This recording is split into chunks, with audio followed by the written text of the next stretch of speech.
Okay, Lord, here we go. Here we go. Yeah, let's go get that theme song right out the way for you guys. Here we go. Play the clock. Oh, you already know what it is, man. Ooh and Jay, they coming through. Straight no chaser. Straight from the hip. Straight from the hip, don't need no script, just need a microphone. My man Coach Boo gon' take you to the entertainment zone. They got the stats, the this and that to keep this show on point. And when we're done, we have some fun and rock this funky joint. So if you will, sit back and chill, give us a chance to show ya. If one of y'all would like to call, we'll talk just like we know ya. We take control, then start the roll, and then there ain't no stopping. It's time to dip straight from the hip. Hey, yo, let's get it poppin'. Hey, welcome to Straight from the Hip. I'm your host, Coach Gerald Boo Mitchell. Come to you live from the Imperial Palace on Black Mania. You see that purple right there? That's royalty. For those of you who don't know, don't act like y'all don't know. I mean, there's a lot of things y'all might not know right now because you're not really in your right mind. For all you people out there that saw F9 this weekend, like I did, you can't be in your right mind. If you're gonna watch that movie, we just got through talking about a little bit. You can't be in your right mind. You're not gonna be in your right mind when you get there, and you're not gonna be in your right mind when you leave. What is Brian Chris talking about? Brian Chris coming out the gate. Talking about NBA. Wow, that's your boy, Herb. That's got to be one of your boys right there. No, unknown.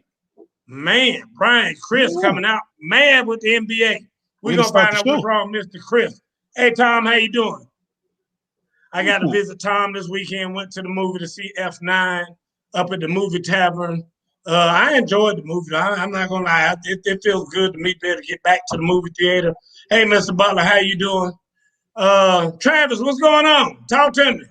No, not much. I also saw F9 this weekend. I saw Tom. I saw it on Sunday, so I saw Tom there. He was working, so I got to chat with him.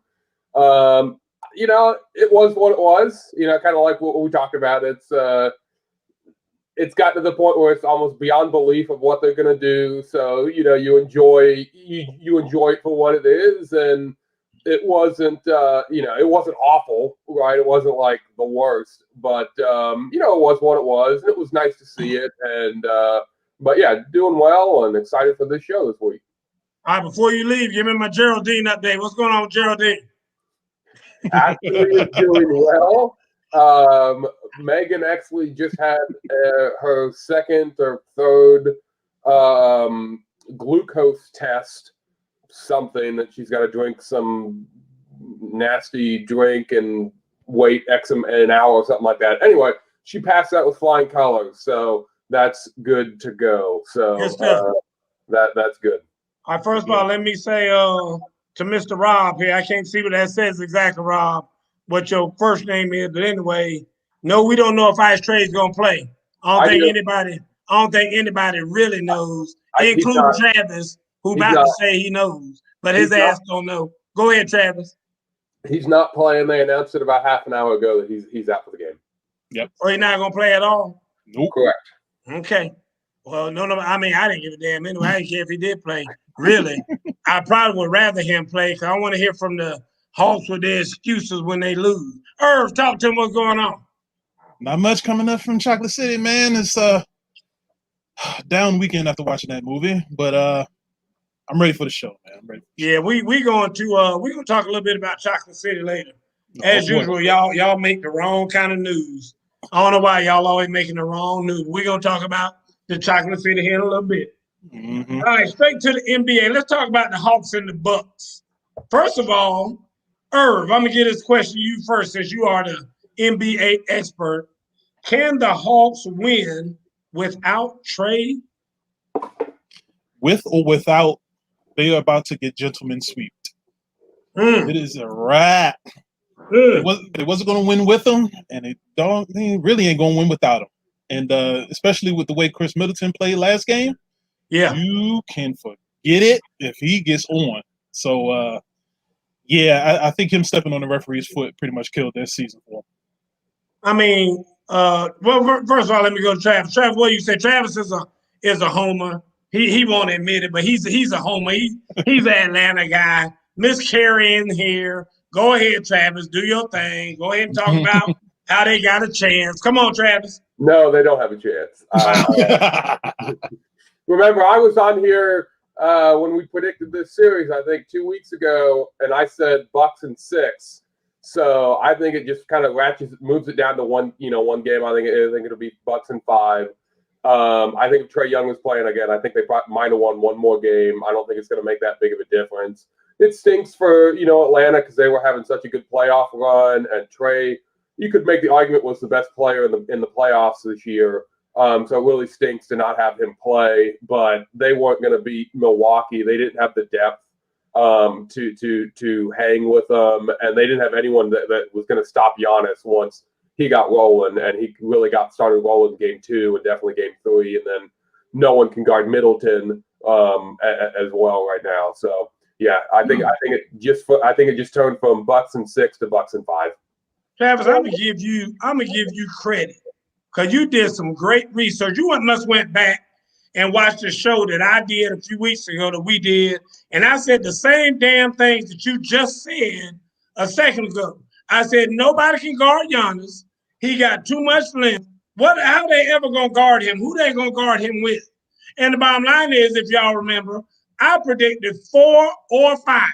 I did say it might be a sweep, but I said at the minimum, or the maximum was gonna be 5 games is what I predicted. And it looks like that's what's gonna happen now.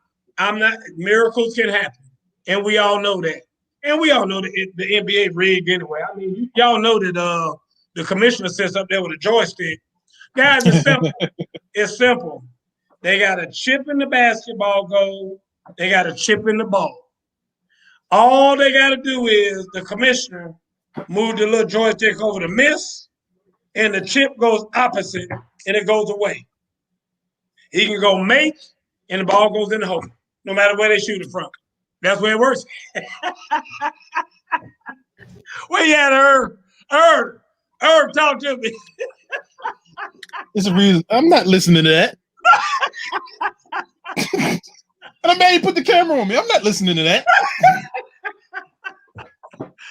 Listen, you have no idea the stuff I've listened to this week. Continue your soliloquy. People say, you really think somebody shoot that ball from half court and make it like that? Man, you know they got a chip in that basketball. I couldn't take it. But anyway, let's talk about this, because this is one thing I hate about the whole playoffs and all this other stuff. People come up with ridiculous comments and ridiculous questions.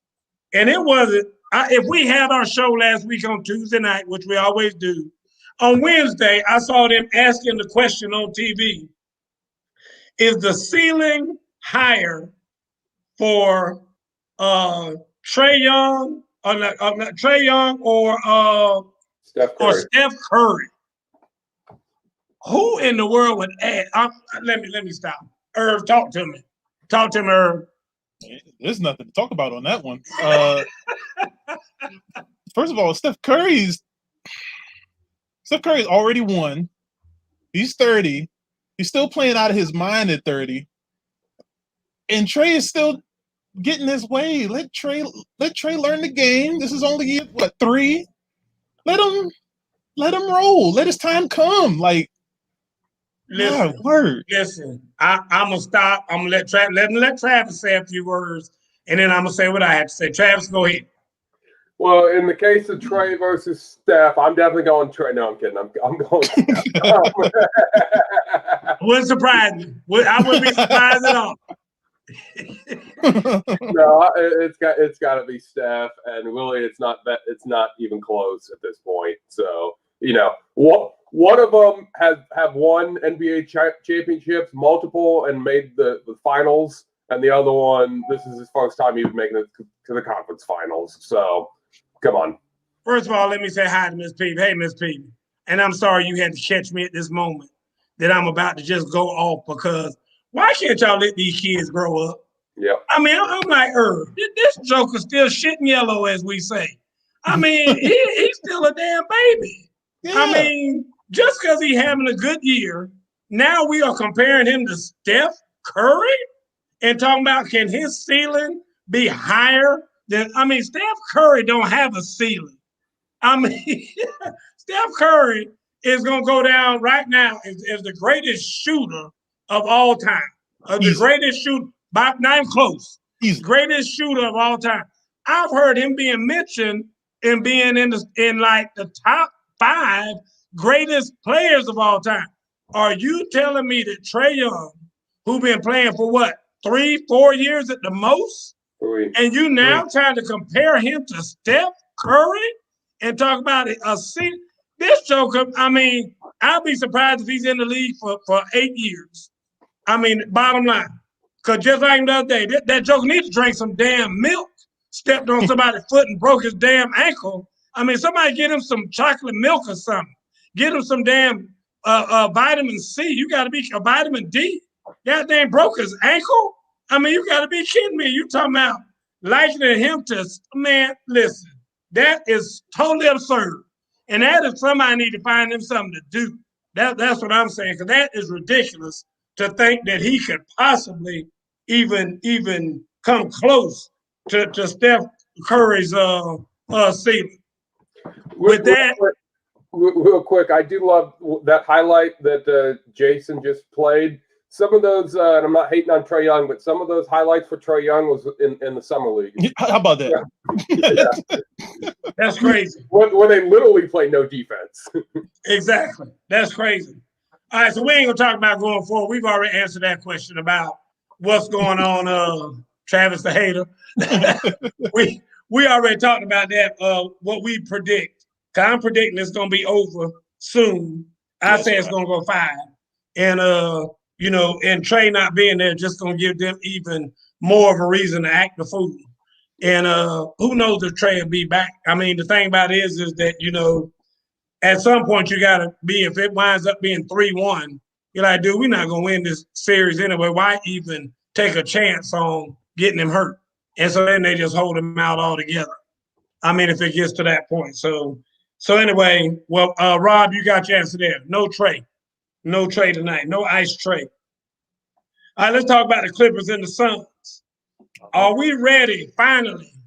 Irv, are we finally ready to put some spec on Paul George's name? I don't know. Paul George is playing out of his mind this playoffs. I'm respecting him for that. But if he can't get past this Phoenix Suns team, I don't know.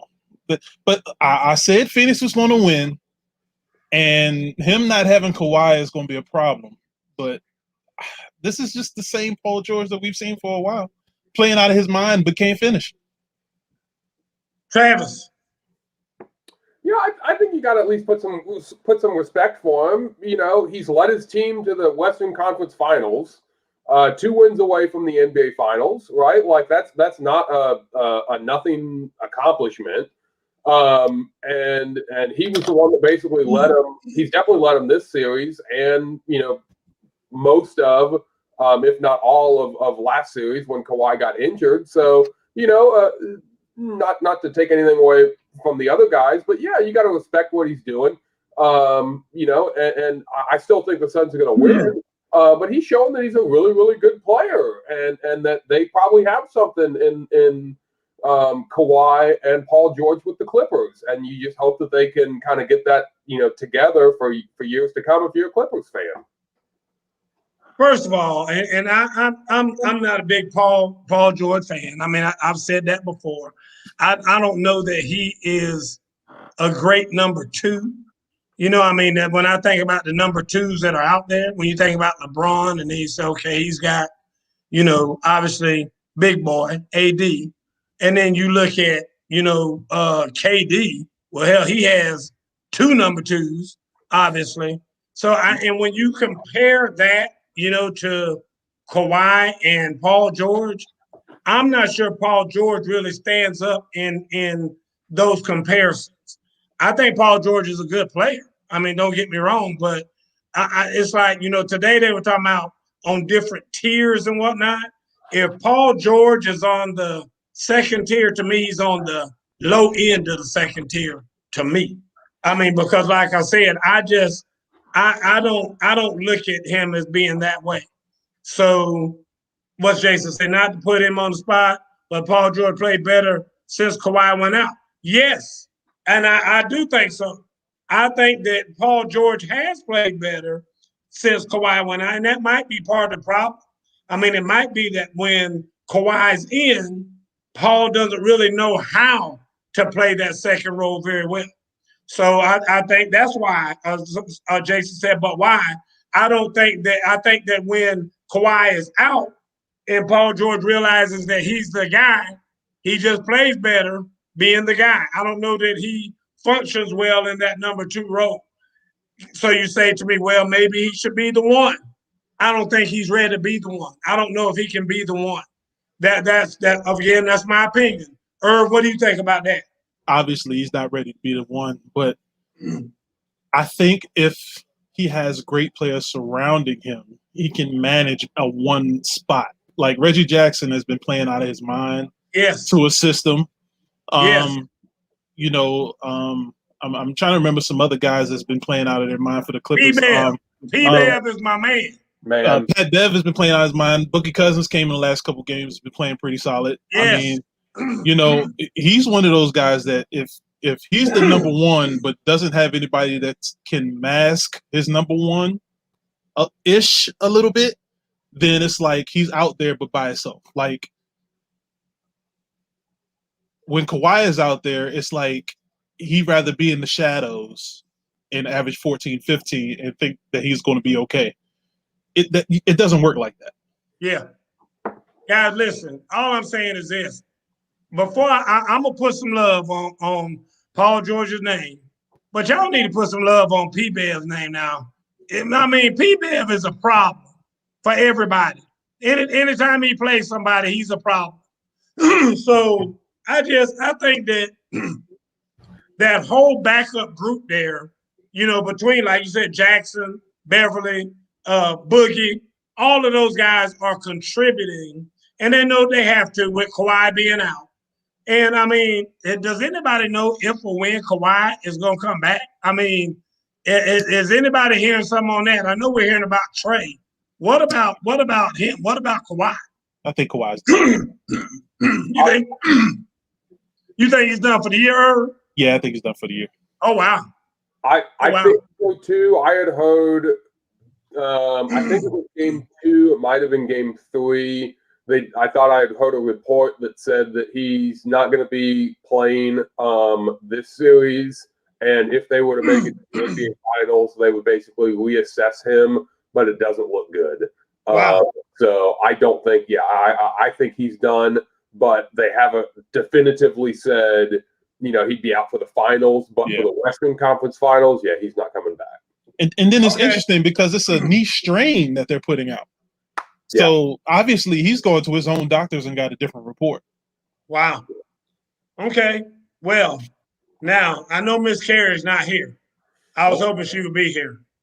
But, there was a play that happened the other night that everybody talking about where, CP3 CP3 did that DMX. I slipped, I fallen, I can't get up thing. That's because it was against your boy. Again, huh? It's because it was with your boy involved in the play. Pat Dev. Come on, man. My man just fell on his back, sonny. You joking about it. Come on, dog. Look, dude, nobody like P-Bev. P-Bev. P-Bev is a fool. Yeah. I mean, everybody who knows that, nobody likes to play against him. He is absolutely that guy that you hate playing against, but you want on your team. Yep. And no if doubt. he's playing against you, you hate him with a passion. But the second you trade for him or he signs with you, on your favorite team, you think he's the greatest player ever. That's that type of guy right there.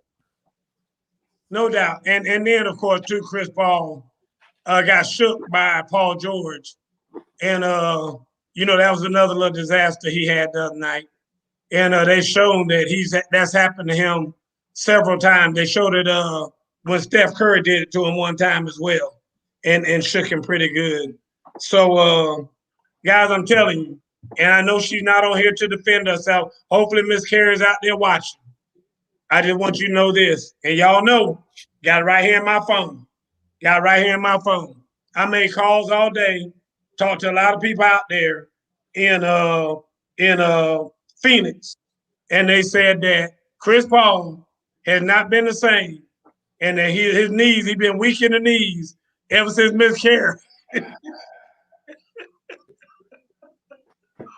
What her?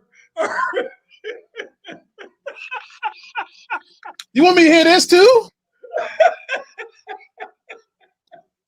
Ever since Miss Carey was on vacation, and went out there to Phoenix to see him, Chris Paul hadn't been the same. Listen, my man had a shoulder injury. Now he's weak in the knees. Lord have mercy. And all I'm saying is, Miss Carey, you saw it. You saw the text today. She said, "I'm on vacation again." And all of a sudden, CP3 pulling up short again. Oh my word! That's all I'm saying. Chris, don't practice calls, no more, Chris. Don't practice no more, Chris. Just come to the games, man. Can't risk it. Phoenix better hope they win game 6. If they lose, we know. We're going to have to find somebody else to put on this show. That's her. Anyway, moving right along. Oh, real quick. Come on. Who do you guys, now that it's 3-2, anyone jumping the bandwagon and going with the Clippers? Or are we all still sticking with the Suns? Man, no. Okay. No. Not in the least. I'm still sticking with what I said. It's going to be 5 or 6 that they're going to get them. I thought you said 4 or 5. And I didn't. That's a lie. I said 4 or 5 with Atlanta. Okay. I said 4 or 5 with Atlanta. That's what I said. Okay. Travis, you need to go back and rewatch that show. I just for everyone, I did pick the Suns in 7, so I'm still looking real good on that. So. That ain't gonna take that long. It ain't gonna take that long. I said 6. Irv, now you being the resident guy, now you the basketball guy. You gotta help us with this kind of stuff. What in the hell is going on in Dallas? I mean, what is going on with Luca?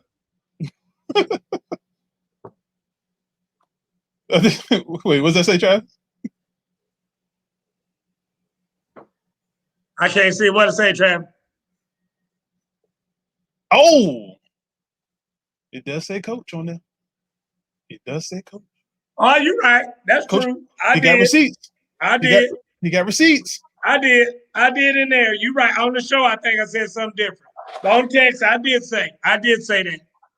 All right, here we go. What do you think? What's going on in Dallas? So I need to do a little more research, but it looks like a lot of the big supporting cast for Dallas is not happy with Luca.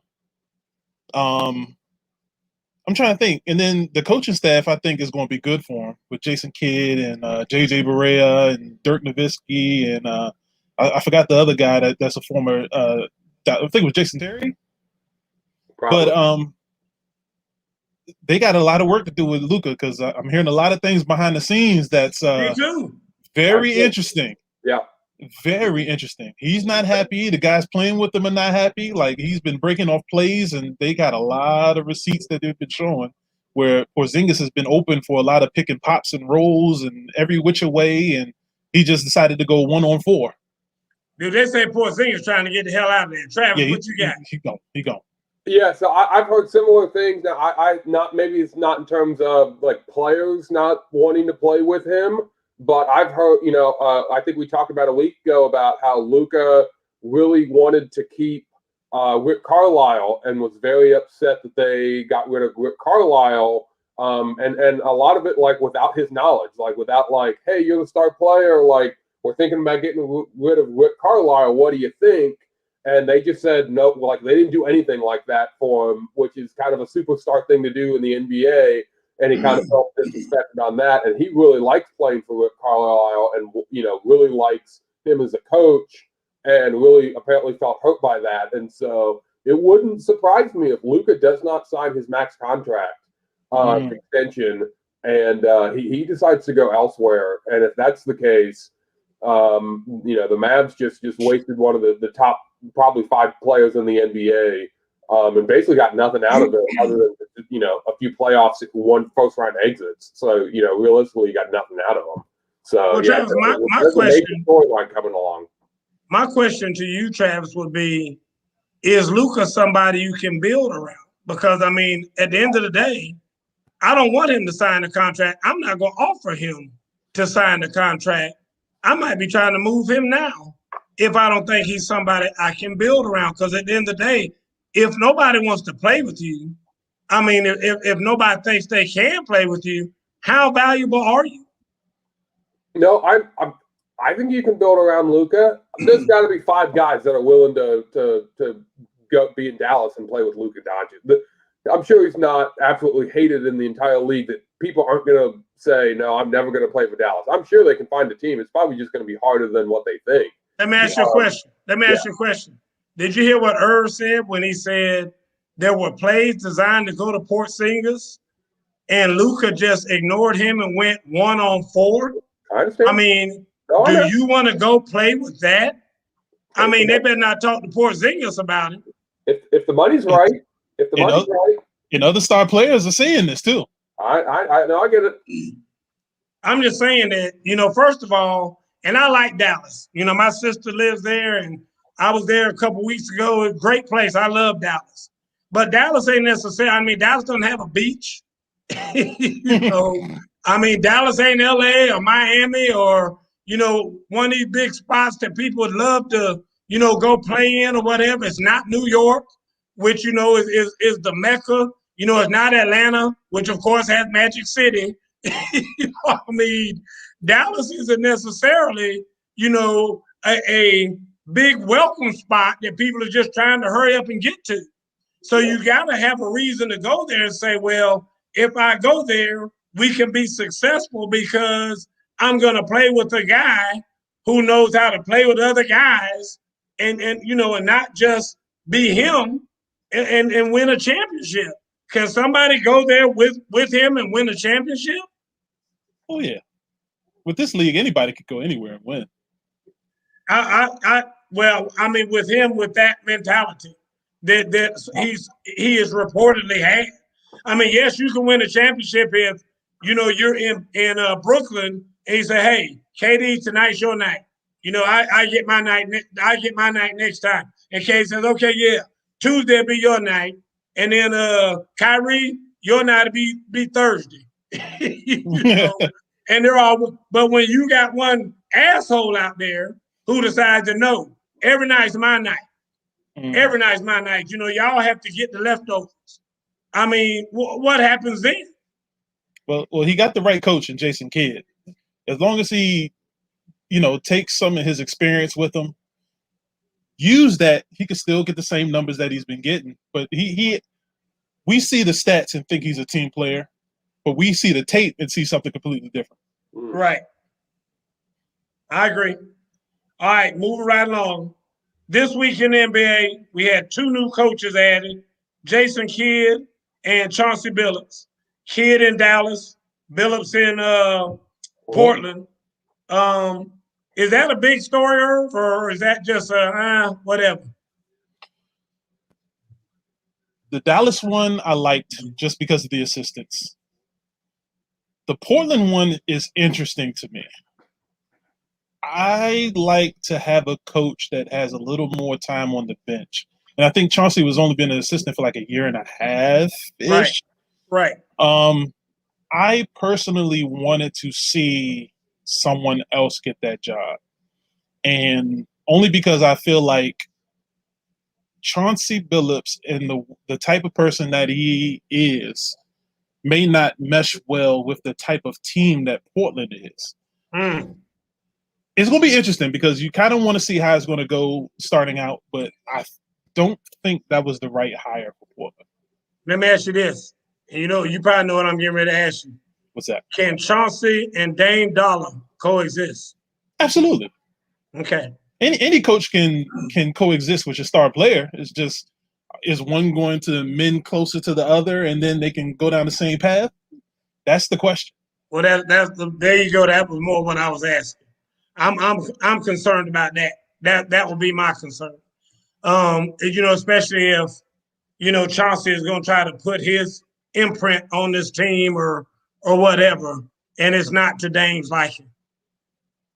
Yeah, and with him not being an assistant coach or any type of bench play for a long time, we really don't know what his style is going to be. Okay, hold that thought. I'm going to go over to Travis. I'm going to come right back to you. Travis, what you got?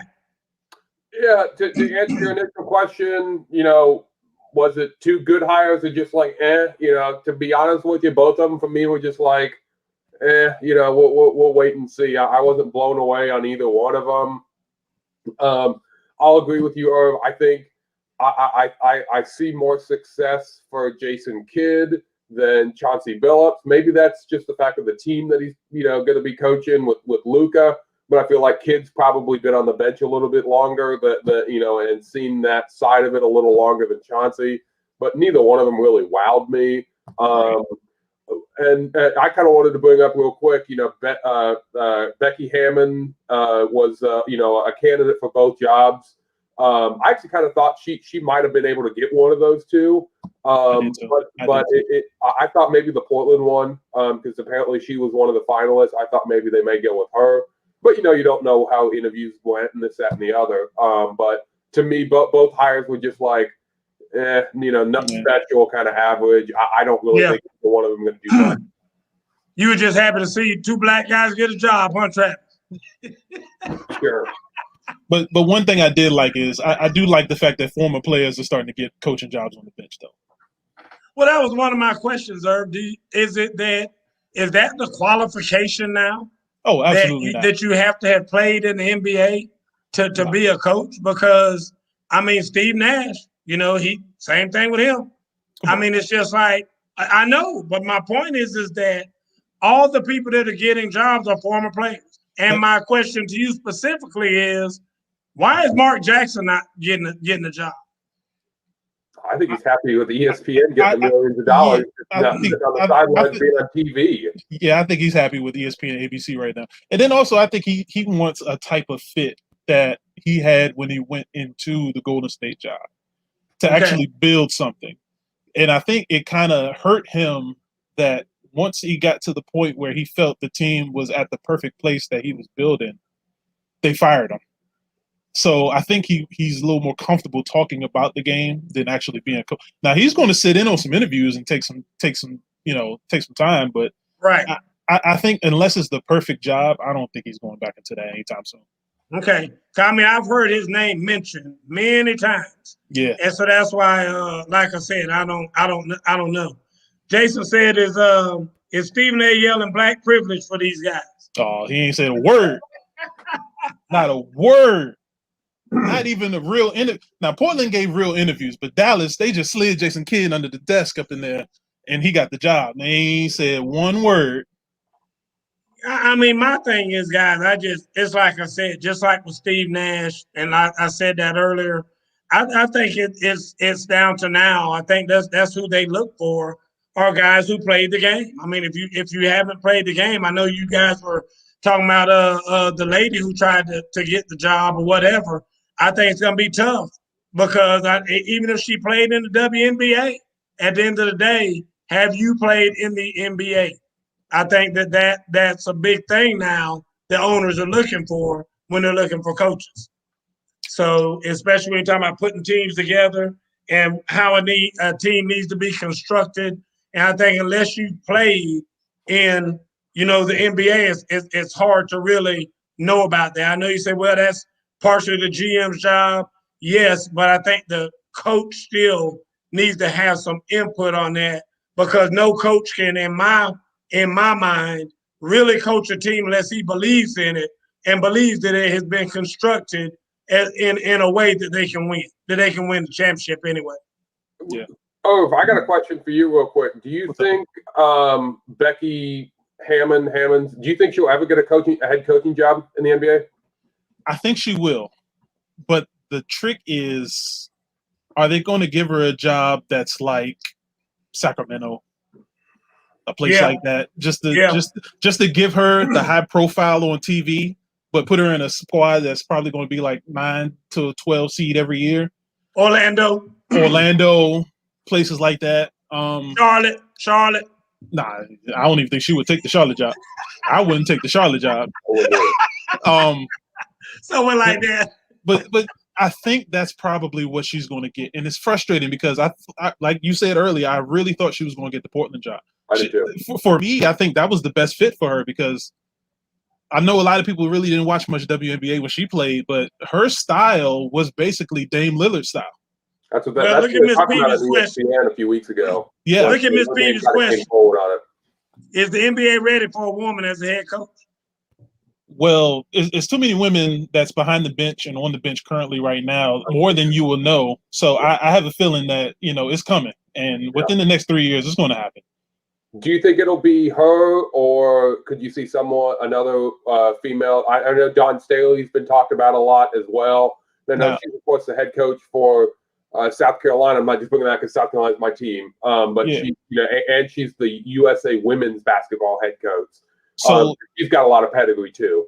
So it was 4 that I thought about for a little while that I actually said that if they did get a coaching job, it would be one of these 4: Dawn Staley, Becky Hammond, Nancy Lieberman, who's coaching in the Big 3 right now, or oh goodness, her name drifts away from me right now.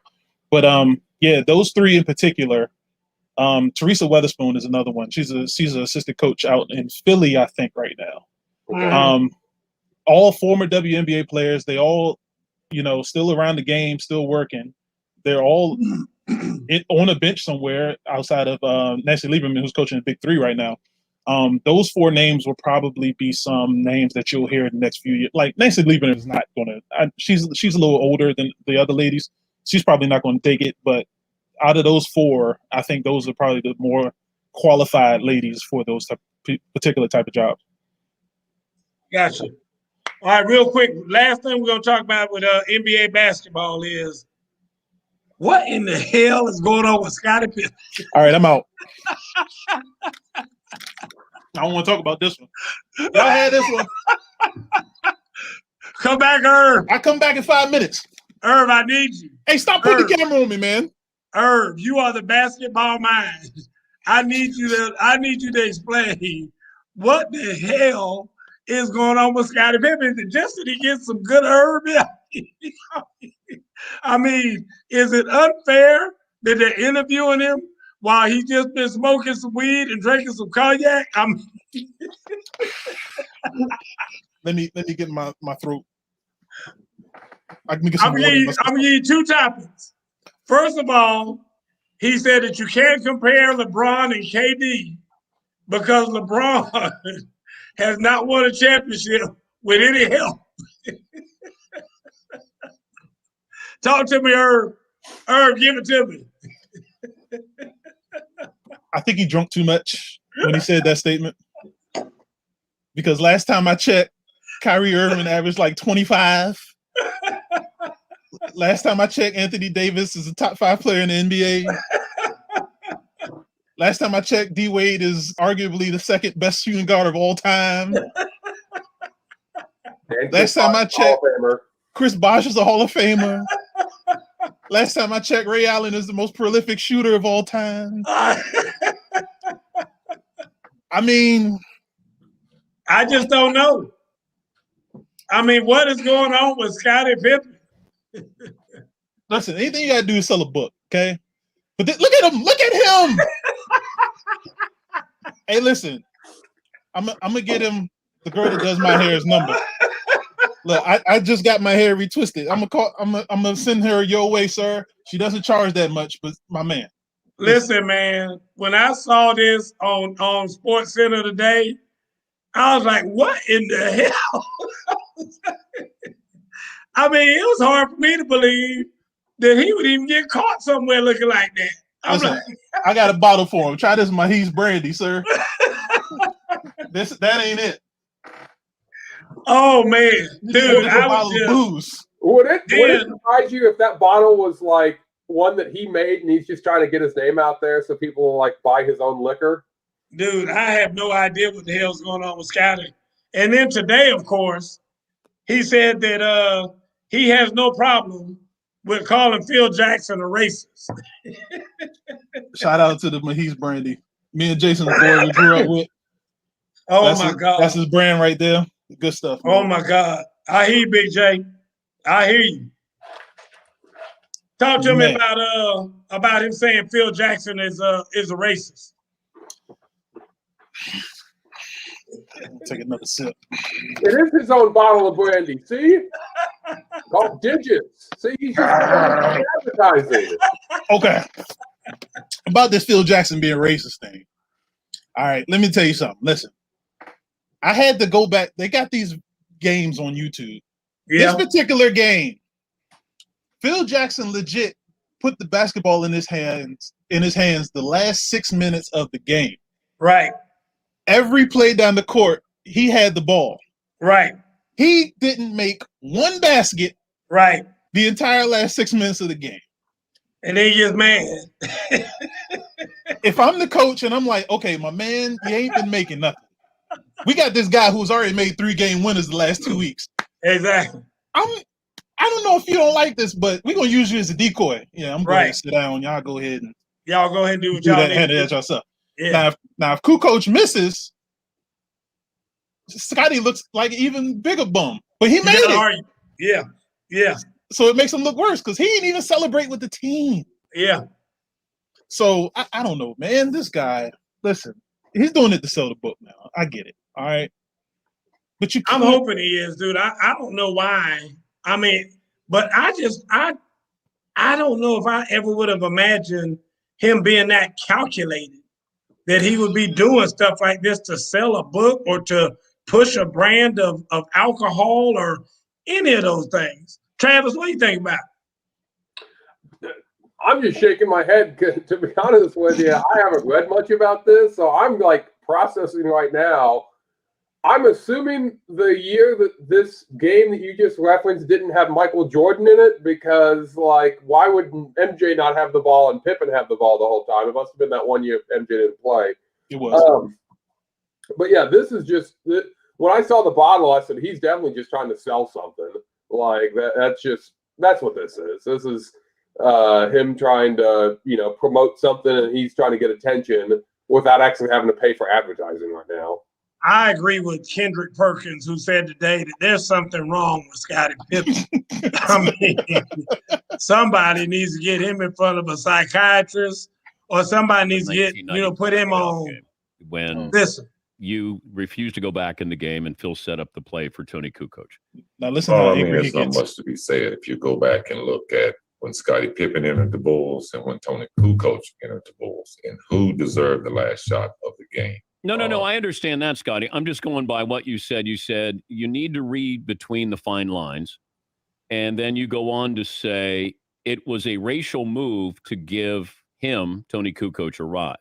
So, I mean, if you knew that Scottie Pippen had been with the Bulls from '87, battled through the Pistons and every other team that we had to get to those 3 championships, wouldn't you give Scottie Pippen one opportunity to get a last-second shot without Michael Jordan? Like, 1 year without Michael Jordan. Can I get one shot? Like, I'm doing all the dirty work. But all of that I understand from the basketball standpoint. But when you say a racial move, well, why would Tony, who was a rookie, get the last-second shot and you put me out of bounds? That's what I mean, racial. Like, that was Scottie Pippen's team. But Scottie Phil Pippen then was on pace to be an MVP that year, right? You talking in third person. Okay. I was waiting. I was holding on to that. Man, I feel bad for Tony Kukoc, because remember in the Jordan documentary, they were hating on him too. And that's what I'm saying. We haven't heard one word from Tony Kukoc, and he's been getting destroyed. Let me tell you why. You're not gonna hear from Tony Kukoc. Tony Kukoc got plenty of money. he's somewhere in Greece or something like that with about 10 naked women around him, and he ain't thinking about none of y'all. I can tell you that right now. Tony Kukoc, hey, you ain't gonna hear that from Tony Kukoc. I can tell you that right now. He in the magic city of Milan or wherever he is right now, and Tony Kukoc having a ball. He's like, man, let them Negroes talk about all that foolishness. I ain't gonna get involved in it. I don't even want anybody to know. I don't want anybody to ever call me from the NBA again for nothing. I mean, just leave me alone. Oh, I guarantee that's what he do. Oh my God. But Listen, that was awful. That interview was terrible. Scottie Pippen needs a new publicist. He needs a new business manager. He needs somebody to tell him to shut the hell up and don't let him be doing interviews in his damn pajamas without his hair combed and with his cognac on the damn nightstand. I mean, you goddamn be kidding me. I mean, there was nothing right about that interview. Nothing. That interview should not have even taken place. I mean, if I had been old boy that was doing the interview, I'd be like, hey man, let me get you another time. You know, when you can at least go to your living kitchen table and not be in your damn bedroom with your pajamas on. I mean, what was that? I'm sure Dan Patrick was loving that because look at all the views he got. Yes. All the views and the clicks he's gotten off of that. Oh my word. I mean, so is Scottie Pippen just trying to be relevant? Is that what he's doing? I mean, is he just saying outrageous things just because he knows he's going to get this kind of publicity? Yes. I hope so. Scottie Pippen had a lot to say, so Scottie Pippen was the only one that had to say it. So Scottie Pippen went on desk. Why was he saying his name? Dude, why are you speaking in third person? I don't know. Dude, I'm just telling you. That's like why wouldn't you get a ball to Scottie Pippen? Like, you remember this movie in the 90s with Whoopi Goldberg called Eddie? She was the basketball coach, and they had a guy, Stacey Patton. Stacey Patton had gone to practice. Stacey Patton don't pass the ball. This is what Scottie Pippen was doing the whole interview. You call Stacey Patton's mama? What the heck? Yeah, dude, that was crazy. All right, guys, we got about 10 minutes. We're going to move right along here. Let's see, next topic. NFL. Dude, did y'all see the thing about top 20 edge rushers the other day? No. Oh, man, they put the top 20 edge rushers out there. And I was very surprised. I'm going to skip through this real quick. Guess who number one was? I didn't want to look because I wanted to be a fresh thought. Yeah, I don't even know. So number one. Travis already looked at it. Oh, you did? No, I have not. Number one. Well, we know it's not Vic Beasley. I know it's not Khalil Mack. Nope. Travis. Ooh. What? Give me your answer. I'll go with T.J. Watt. I'll go Myles Garrett. It was Myles Garrett. Okay. Oh, really? Yes, and I was shocked. I had no idea that Myles Garrett would be number one.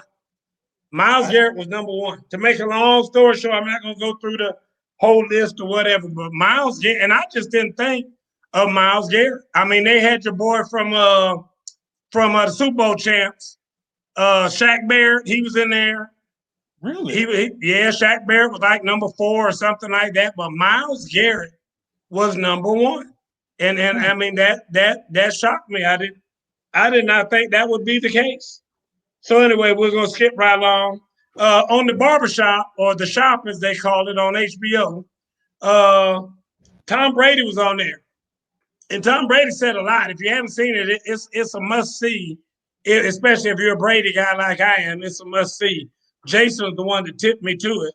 But one of the things he said was, the end is near. Here you go right here. Jason's got it booted up. Shit at the very end. I was thinking, you're sticking with that mother. Anything you've ever heard me say, I didn't mistakenly say it. When I'm on stage, something inside of me wakes up. But when I'm off stage, I'm Scott. You know I'm a completely different person than you see on the floor. I'm not here to answer serious questions. I know a lot of men watch this show, and I'm looking for some post-COVID action.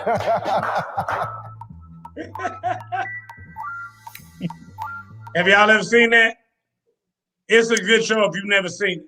Yeah, but anyway, Tom Brady was talking about how he couldn't believe teams were passing him up. And he was saying things like, I was sitting there watching it like Washington, let's use them for example. You mean you're going to stick with that? Yeah, we probably was one. And not try to get me? What is wrong with you? And he was saying that kind of stuff in this interview. But one of the things that he said is the end is near. So, Travis first, when is going to be the end for Tom Brady and why will it be the end? So I think the end is 2 years from now for Brady. Okay. He'll be 45. That is also the last year of his contract that he's currently on with Tampa Bay. And I do remember him coming out and saying a few years ago that he wanted to play until he was 45, that was the number that he had in his mind of when he thought he could, play and be productive until he was right there. 45. Irv, what you got? Yeah, I was saying 2 years of 45 as well. If he does any more, it's just greed. Okay. Let me ask both of you this. What if he wins the Super Bowl again next year? Does he call it quits then? No. Okay. I see, that's my thing, because I'm wondering if it's an event that will be his why, or if his why is just going to be, well, I said I was going to play till I was 45, so I'm playing till I'm 45. What if he wins 2 more Super Bowls? If he won 2 more Super Bowls, you think he quit then? Yep. Or do you think he's saying, keep it rolling? No. He was quiet. I don't know if it was from this interview, but he recently said that he and Giselle, obviously his wife, have had this discussion, and that he has told her whatever the number, whatever the number, his stopping point is going to be, and that they've both agreed on it. And she's like, okay, I can deal with that, but once that happens, you're done. And he's basically said, I'll be done at that point. And the rumored number is 45. So I think he's 2 years and Stop done, right there. no matter Here we go. Moving right along. We got 2 more topics real quick we want to cover. Dan Snyder. Next question. Irv corrected me today and said it was his wife. Hired his wife as the CEO of the franchise in Washington, whatever the hell their name is now. Irv, what say you about this historic move that he made for the franchise? So apparently she's just over the new name change for the future and a few other small things. He's still the CEO of everything else. So he's leaving the little kitty work to her. If that ain't some boo-boo right there, just so that she can be named an executive, I mean, you kidding me? I mean, hell. For that reason, I'm an executive too, because I'm the biggest hater that they possibly have. So put me down there. Travis, what you think? I'll agree with everything Irv just said. Real quick, the other thing I think this could potentially, give them, publicity, praise, and the publicity of putting, a female in a higher up position for the NFL, for the NFL team that most NFL teams don't have. So, definitely publicity, positive publicity with that. He's probably trying to garner that as well. Let me tell you what would get you some more publicity and better publicity. How about if you get a damn name for your team? How about that? How about getting some publicity for that? I'm to tell you another thing that will get you some publicity. How about get you a damn quarterback worth of shit? I mean, how about that? How about win some damn games in the? How about be a contender for once in the NFL, for once in the last 20 years in the damn NFC East, which sucks anyway, and your ass is the last place team in the damn NFC East. How about take care of that shit if you want some publicity? I don't want to hear that bullshit. That's terrible. That is awful. Are you just gonna say all that with a fan in here? Dude, I don't care nothing about that. You shouldn't be a damn fan. You gotta be kidding me. Good God Almighty. Jeez. All right. Top Jay, 50 you know you can't cut him off, Jay. Top 50 Division I coaches. Did y'all see this article? No. I was coming in this fresh. Oh man, I'm trying to tell you right now. Oh, guess who's number 1? Oh, Saban. Saban's number 1, obviously. Guess who's number 2? Number 2? Dabo Swinney. Ooh, okay. Of course, it's Dabo Swinney. Keep rolling it, Jay. I figured that. Really? Yeah, I thought that was way back.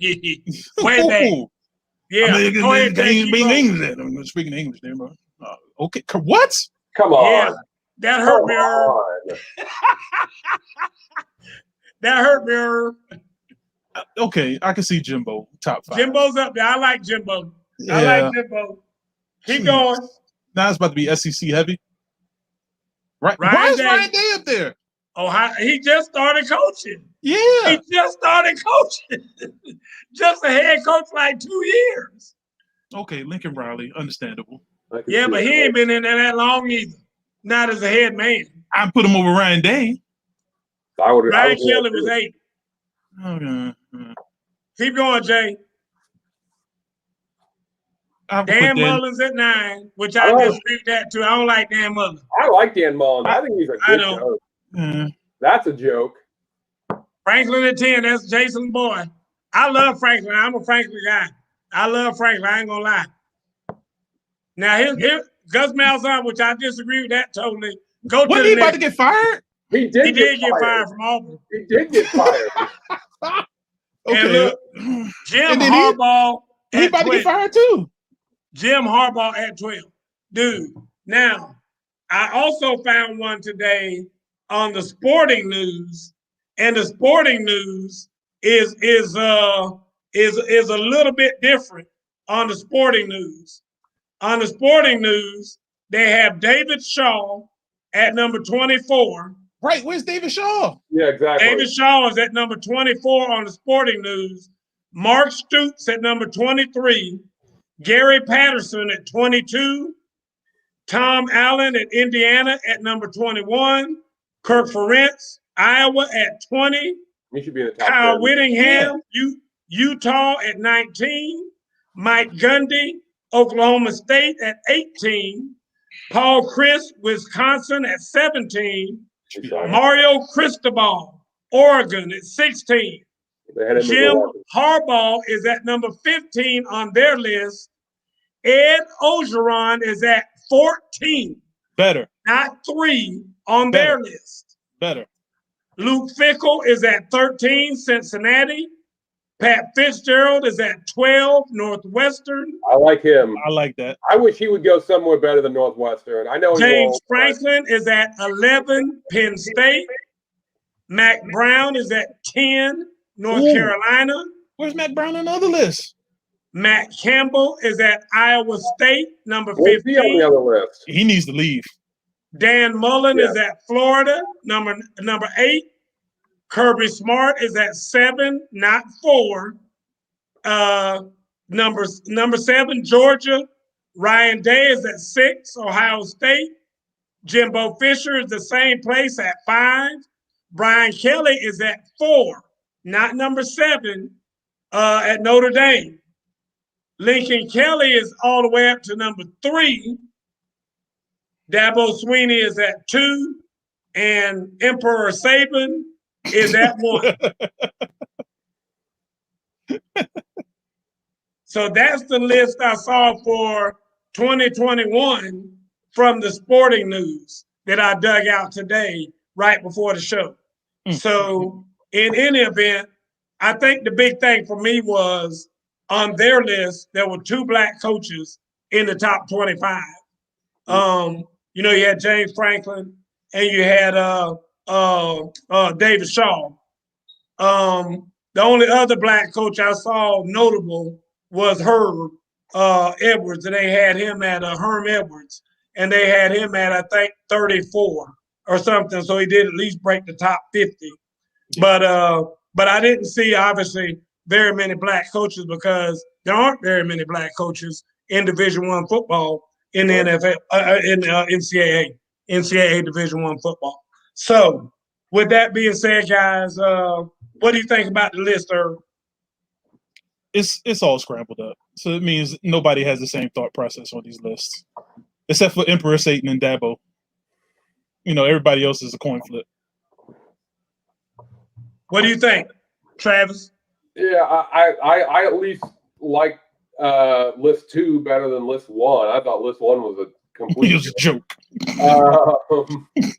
At least list 2 actually had some of the guys that you and I were naming off, going, hey, where's that guy? Where's that guy? At least they were on their list. So list 2 was better than list 1. So, but it's tough to come up with a list like that because, every person and company's got their own list of requirements of what they're looking for. But list 2 I thought was better than 1. And there's 100 and some odd teams. Yeah, there's the list is from 130. They have them all the way listed from 130 down to 1. And so I didn't even look to tell you who number 130 is. But bless his heart, whoever he is. The other crazy thing is it's the coach of Idaho. I'd love to see that list to see what are you doing for head coaches that have never actually been a head coach before, but this is their first upcoming year. So are they on the list, or are they, just like NA because we don't know anything? So, well, my point is that's a very good question, Travis, because I will say this: Vanderbilt is a Division I school. Clark Lee is the new head coach there. Right. He wasn't number 130. So again, I feel sorry for who was 130 because, like I said, they have him even behind Clark Lee. So who's never coached before? Jason found it right there.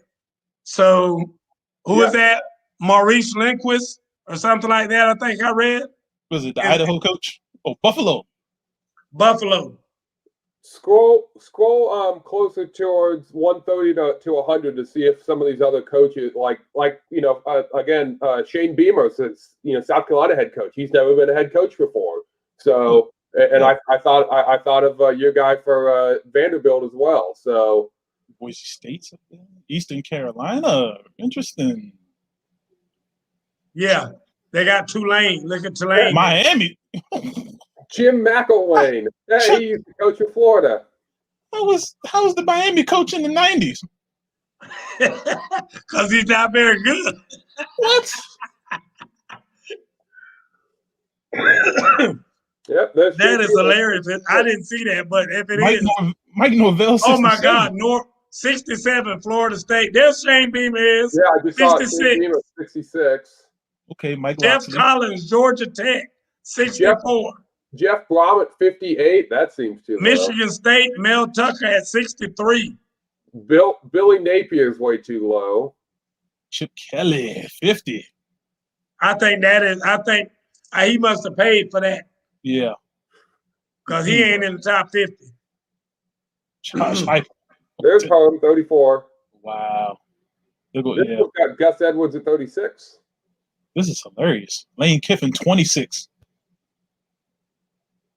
And up from 39. And then they start knocking them down the way I just told you guys. Right. And Clay Helton at 25. I don't know how he got that at USC. I mean, they were trying to fire him like 2 years ago. And now, he's number 25 in the nation. They were trying to fire him a year ago. Right. Yeah, I know. Anyway, all right, folks, it's time for us to get out of here. It's 9:05. We appreciate everybody for hanging in there with us. Normally at this time, we have to pay homage to Jason Allen. He normally makes his appearance somewhere about now. There he is. Can't stay in the background all the time, Big Pop. You got to come out. You got to come out every now and then. Jason's going to tell us what movie we all need to go see next. Next week? Oh, well, we got to see, Boss Baby Part 2. You got to go see Boss Baby 2 in the theaters. Come on. I tell you what, I snuck the other day and went to see The Hitman's Wife's Bodyguard. It's not bad. It's really good. It's really good. I'm telling you, if you saw number 1, you'll like number 2. I'm going to put it that way. But it's pretty damn good. So if you get a chance, go give that a peek. I think you'll like that. That's next. Anyway, folks, we got to get out of here. Travis, take care of Geraldine for us. Irv, Chocolate City. Let's go all watch the basketball game tonight. Which one's playing tonight? The Hawks are playing tonight. Hawks are up right now. Yeah, guys, I know it came on at 8:30. Y'all ain't missing nothing. You ain't missing a damn thing. Matter of fact, I'm getting ready to go watch the Flash. I'm gonna catch the last 30 minutes of the Flash. Yeah, I got to catch up. I'm about a couple episodes behind. Yeah, I'm far behind. I hear you, Jay. All right, folks, we gotta get out of here. Good night, Miss Francis. Straight from the hip.